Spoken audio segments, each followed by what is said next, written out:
Welcome to Nerd Banter, the show where we talk about things all nerd. So, we're at my house today. And change the venue. Oh, sweaty. Lovely. Thank you. So this sweaty little thing here is called the HTC Vive, and myself and Gary have been testing it out. You've been having a go at it today. So, initial impressions, what do you think? I cannot wait to... I probably won't get a Vive, but I'm definitely going to pick up the PSVR as soon as possible, because it's just... It's one of those things that you can't really describe to people without them trying it, but it's completely immersive. I completely forgot I was in this room. I tried a couple of different experiences, I suppose you call them out. And yeah, you completely forget what environment you're in.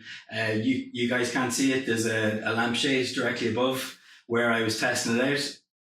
That was the only thing that reminded me that I was actually in the real world, in real world, because I kept hitting my head off it. That was the only thing that was reminding me not to keep walking and just to go off into virtual space.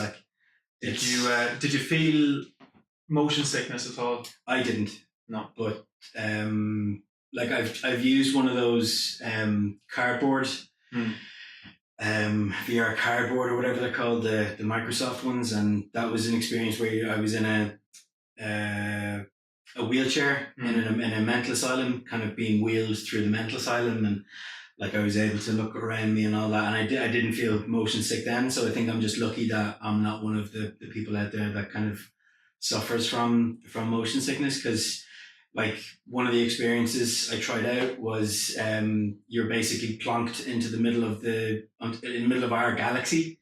So you look down and it's just space, and you look up and it's space, and all you have around you are the planets on their axis rotating, and you can move up, you can stand up and pick them up and have a look at them in detail and stuff. And even that didn't make me feel, because I would have expected something like that to kind of make my stomach kind of lurch, but I didn't get anything like that at all.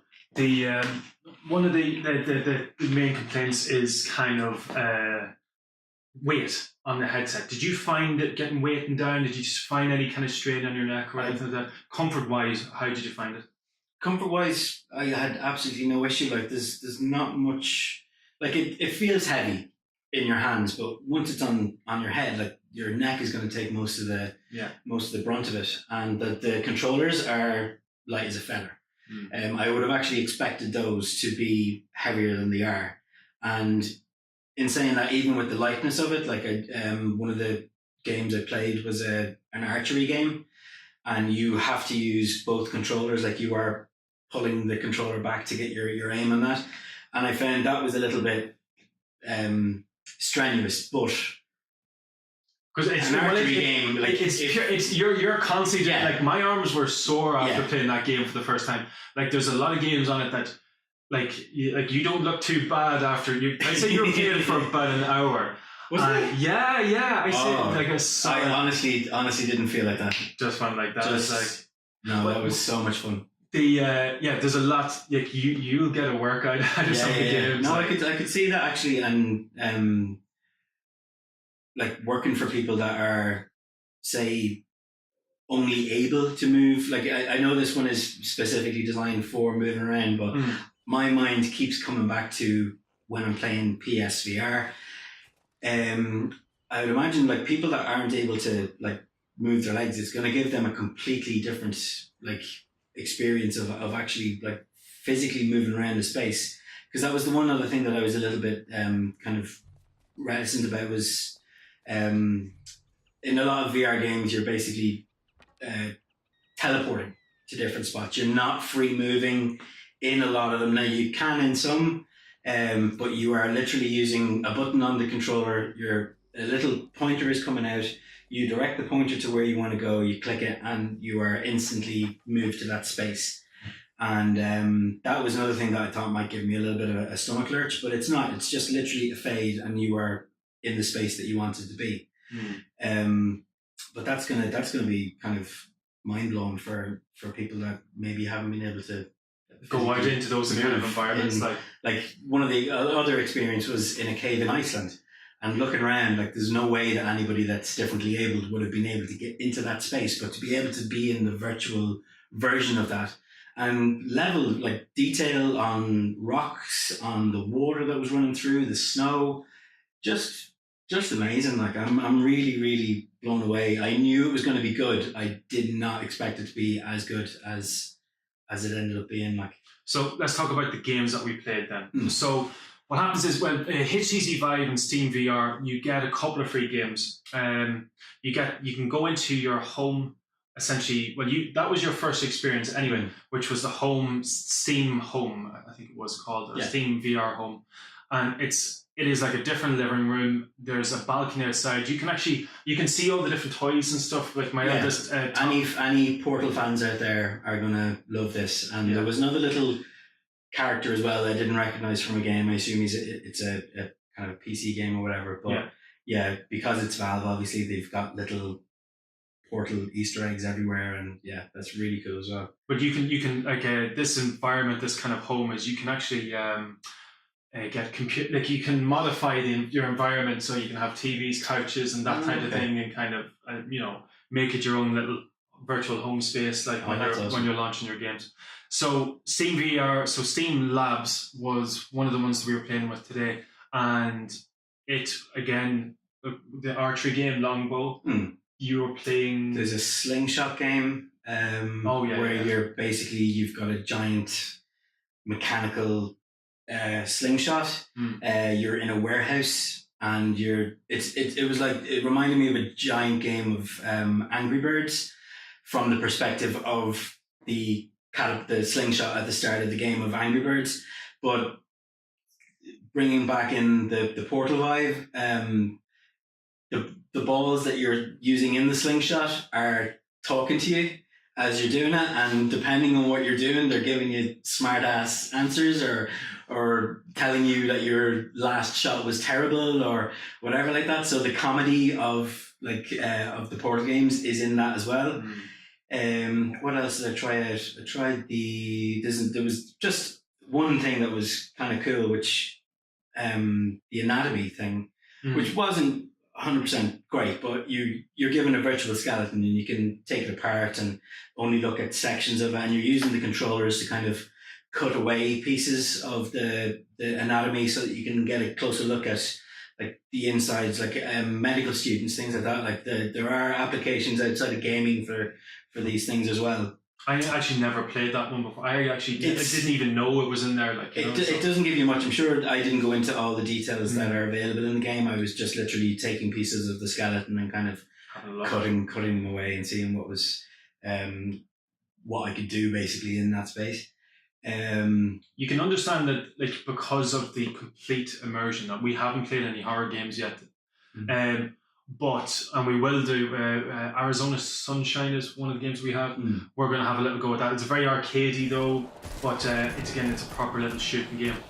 But horror games, you can imagine how intense that will. I honestly can't wait to be chased around by the family in Resident Evil 7 in VR, because I swear to God, like there was a couple of points in it where there's a little portal dog running around in the space that you're choosing your games from, and I was like, hold on a minute, Chris, whatever you're doing, I'm just gonna go and pet this dog for a minute. So like that was a little cute thing, but I can imagine like the horror of those characters, like physically being able to almost feel them breathing down your neck as you're walking down, like the detail in the levels, as in just graphics that I've seen in Resident Evil 7, I can imagine would make you fully believe that you are actually in that space. Like it is.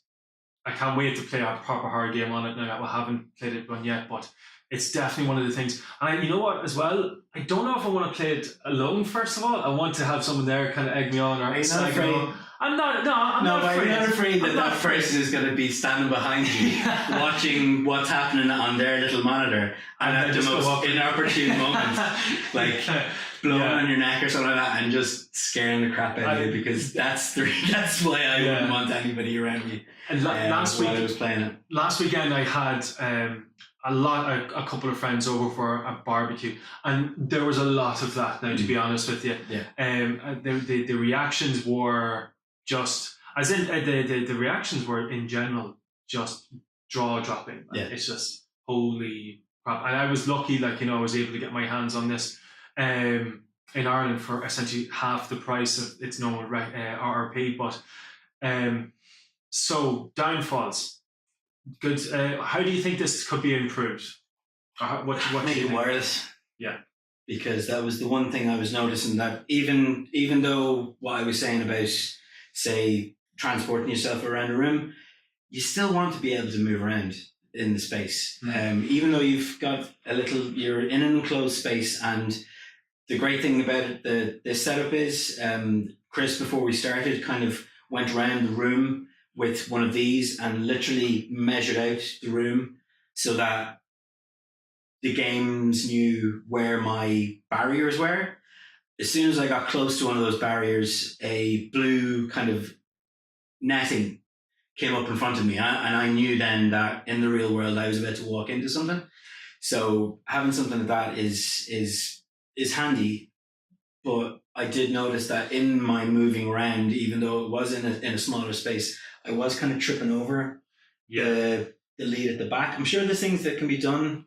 Well, they've actually released. They've released virtual reality backpacks where you have the PC and it's all plugged in directly into your back.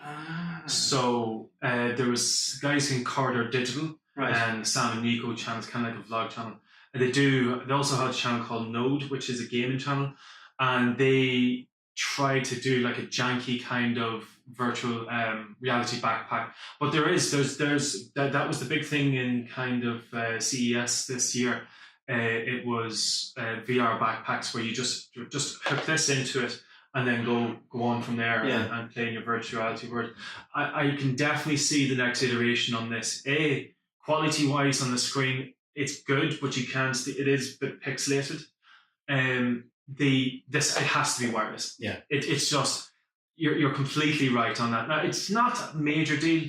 It's not. It's as I said, if you're playing in your living room, you need to be aware of the limitations of the space that you're in. So having the wire there actually is a benefit in some ways, because it does kind of it does remind you that you need to be aware of walking into something or banging your knees off something.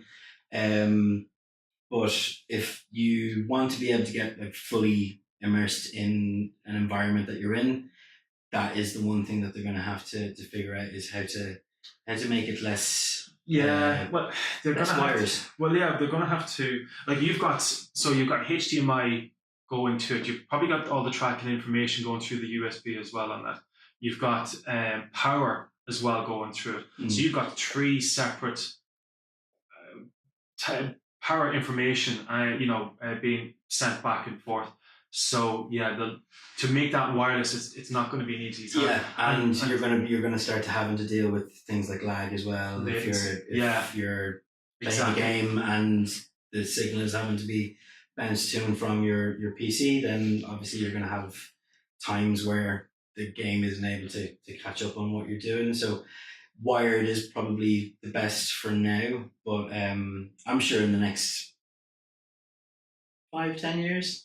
I think the biggest thing as well, again, another downfall on this is the price point. Is it's at this moment in time, it is way too expensive. I think it's overpriced.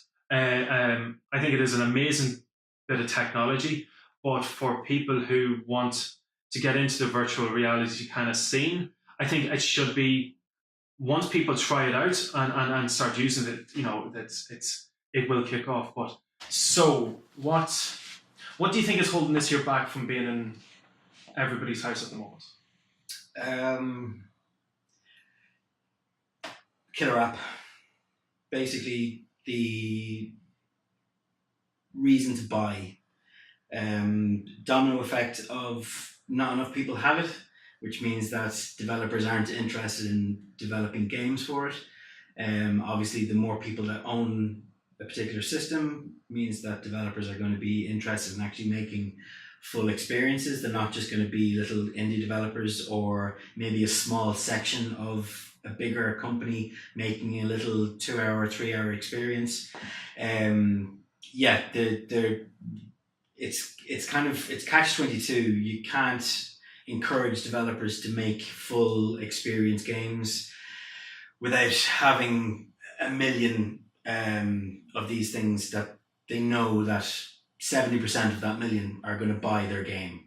I was genuinely shocked when Capcom announced that they were going to release the Resident Evil 7 game fully in VR. I thought it might be a little, say, section of the game that would be playable in VR, but no, it's the entire game. Yeah. And now, hopefully, that is the bandwagon starting to roll, because now Bethesda are releasing Doom, they are doing Fallout 4, and they're doing Skyrim.